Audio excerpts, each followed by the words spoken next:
की आवाज़ चैनल में आप सभी का स्वागत है।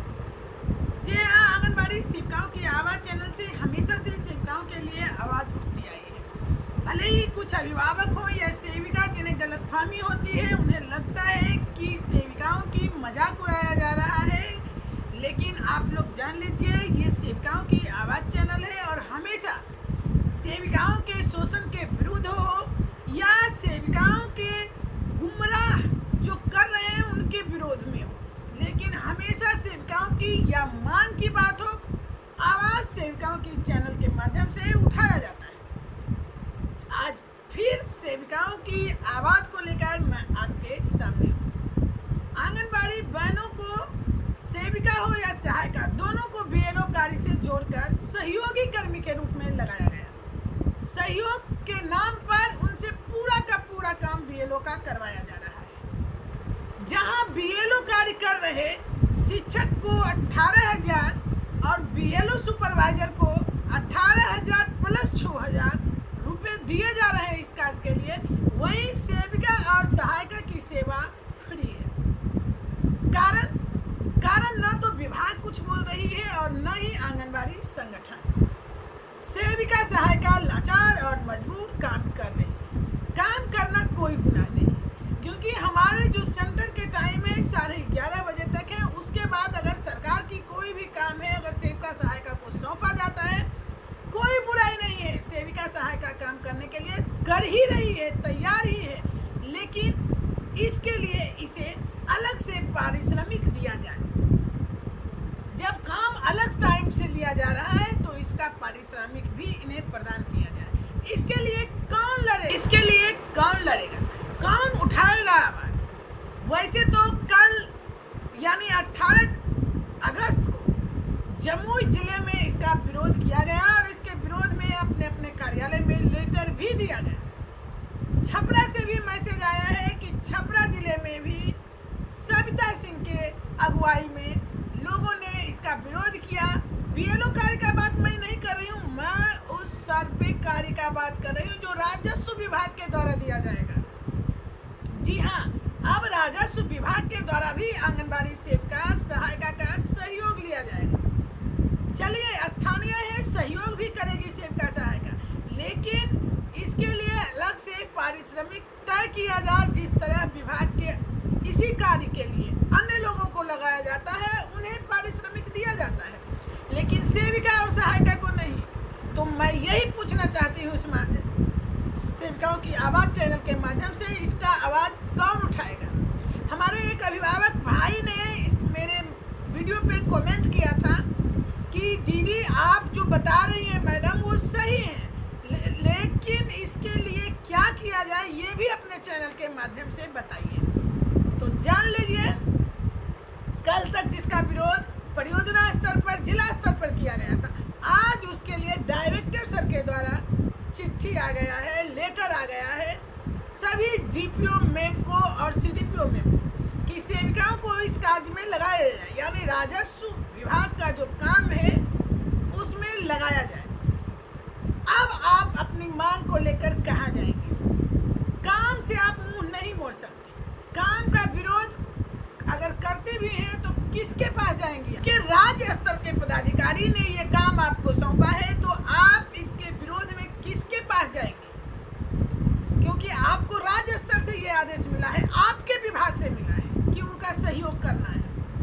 तो मैं इस चैनल के माध्यम से आप लोगों को बताना चाहूँगी कि राज्य स्तर के लीडर ही अब इसका उपाय हल निकाल सकते हैं। जी हाँ, गीता दीदी हैं और भी कई संगठन हैं जिनमें राज्य स्तर से नेत्री हैं, वो लोग अब डायरेक्टर सर के पास एक ही डिमांड रखें, काम करेंगी, लेकिन जिस तरह से अन्य लोगों को इसी कार्य के लिए पारिश्रमिक मिलता है, आंगनबाड़ी सेविका और सहायिका को भी दिया जाए, वरना हम लोग इस काम का विरोध करेंगे। और ये लेटर आईसीडीएस निदेशक सर को जब तक नहीं मिलता, वहाँ जाकर हमारी लीडर काम नहीं करवाती, तब आप लोग परियोजना स्तर पर, जिला स्तर पर लाख चिल्ला ले, लाख विरोध कर ले, कोई सुनने वाला नहीं है।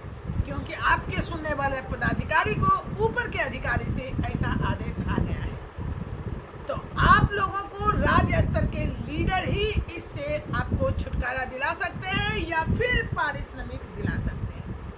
तो अब वक्त आ गया है जब आपके राज्य स्तर के लीडर वहां तक जाएं। मैं गीता दीदी से बात करूंगी, क्योंकि मुझे अभी तत्काल में वही दिखती है एक जो कि सेवकाओं के अधिकार और हक के लिए लड़ाई लड़ती है।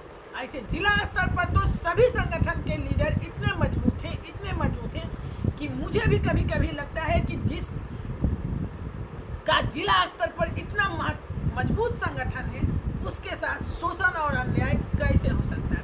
चलिए हम उस लेटर को दिखाते हैं जो आपके विभाग के ICDS निदेशक सर के द्वारा जारी किया गया है सभी जिला प्रोग्राम पदाधिकारी और बाल विकास परियोजना पदाधिकारी के लिए कि आंगनबाड़ी सेविकाओं को राजस्व विभाग के कार्यों में लगाया जाए। जी हाँ, वो भी बिना पारिश्रमिक के। तो पारिश्रमिक की मांग आप लोगों को करना है। जब विभाग ना दे, जब देखते होंगे कि जब माँ बच्चे को दूध बहुत देर तक नहीं पिलाती है तो बच्चा रोना शुरू कर देता है और रोने के बाद माँ सारे काम धाम छोड़कर आती है और दूध पिलाती है। यानी यहाँ भी विरोध हुआ। तो आप लोगों को अपनी डिमांड करनी होगी, बिना मांग किए आपको मिलने वाला नहीं है। चलिए हम उस लेटर को दिखाएंगे, लेकिन इससे पहले अगर आप चैनल पे नए हो तो चैनल को सब्सक्राइब कर लें। पूरी जानकारी के लिए वीडियो के अंत तक बने रहें। वीडियो पर अपना प्यारा सा लाइक और कमेंट देना बिल्कुल ना भूलें। तो चलिए हम उस लेटर को आपको दिखाते हैं। तो आप देख सकते हैं इस लेटर को, यह 18/8/25 को जारी किया गया है निदेशक ICDS के द्वारा सभी जिला प्रोग्राम पदाधिकारी और बाल विकास परियोजना पदाधिकारी के लिए। विषय है कि राजस्व महाअभियान में आंगनबाड़ी सेविकाओं एवं सहायिकाओं की सहभागिता सुनिश्चित करने के संबंध में। अब जब आपके डायरेक्टर सर ऐसा निर्देश दिए हैं तो जाहिर है कि आप पर DPO मैडम और CDPO मैडम का दबाव रहेगा कि इस कार्य को करें। तो आपकी तो अब यहाँ सुनने वाले कोई नहीं है। जब भी सुना जाएगा तो ICDS निदेशालय से ही सुना जाएगा। लेकिन इसमें ज़रा सा आप ध्यान दीजिएगा, राजस्व एवं भूमि सुधार अभियान द्वारा 16 अगस्त से 20 सितंबर तक राजस्व महाअभियान चलाया जा रहा है, जिसमें ऑनलाइन जमाबंदियों की प्रति अंचल में बने माइक्रो प्लान के अनुसार प्रत्येक राजस्व मौजा में जाकर प्रत्येक रैयत को वितरित करना है। जिस तरह से आंगनबाड़ी सेविका फॉर्म वितरित की थी उसी तरह से अब रैयत जो है को वितरण करना है राजस्व मौजा में जाकर, जो माइक्रो प्लान के अनुसार है वो। और ध्यान दीजिए, महाअभियान में आंगनबाड़ी सेविका और सहायिका जमाबंदी वितरण दल को सहयोग करने के संबंध में, मतलब जो जमाबंदी वितरण दल तैयार किया गया है उसका सहयोग करना है। आपका कोई अस्तित्व नहीं रहेगा, सिर्फ सहयोग के नाम पर आपसे सारा काम करवाया जाएगा। इससे तो अच्छा होता कि जमाबंदी दल में ही नियुक्त कर दिया जाता, ताकि कम से कम जमाबंदी दल तो में तो आप आते। और यहाँ ध्यान से देखिएगा कि आंगनबाड़ी सेविका सहायिका स्थानीय परिवारों को जानती है की जानकारी रखती है, जिससे उसे पहचानने में आसानी होगी। इसलिए वितरण दल में उनका सहयोग अपेक्षित है। अतः उक्त आलोक में निर्देश दिया जाता है कि जिला अंतर्गत कार्यरत आंगनबाड़ी सेविकाओं सहायिकाओं को आंगनबाड़ी संचालन अवधि के बाद निर्धारित अवधि तक जमाबंदी वितरण दल के सहयोग करने हेतु संबद्ध करना सुनिश्चित करेंगे। इस आशय को के निर्देश अविलंब निर्गत करें।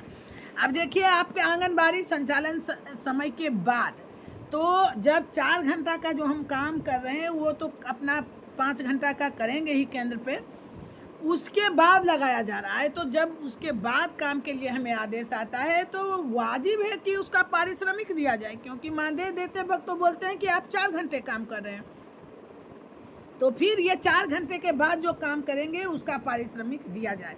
अब यही डिमांड आपको करना होगा। इसके अलावा आपके पास कोई अभी चारा नहीं है, क्योंकि ऐसा सचिव समाज कल्याण विभाग के से जो है वो लिखा है डायरेक्टर सर को।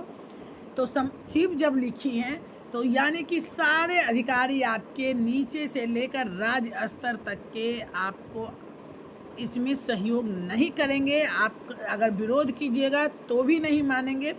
इसलिए सबसे अच्छा उपाय है कि इसके लिए पारिश्रमिक की मांग की जाए। इस पर आप लोग क्या कहना चाहेंगे अपने कमेंट बॉक्स में लिखिएगा।